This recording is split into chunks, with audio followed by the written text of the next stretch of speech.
What's the meaning of Charing Cross?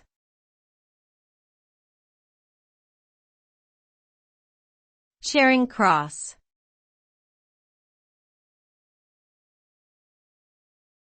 Charing Cross.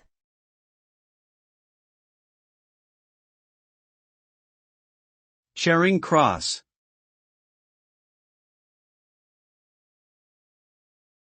Charing Cross.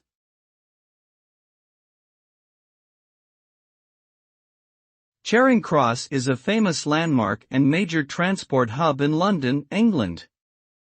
The name comes from the location of the original Eleanor Cross, a monument erected by King Edward I to mark the route of the funeral procession of his queen, Eleanor of Castile.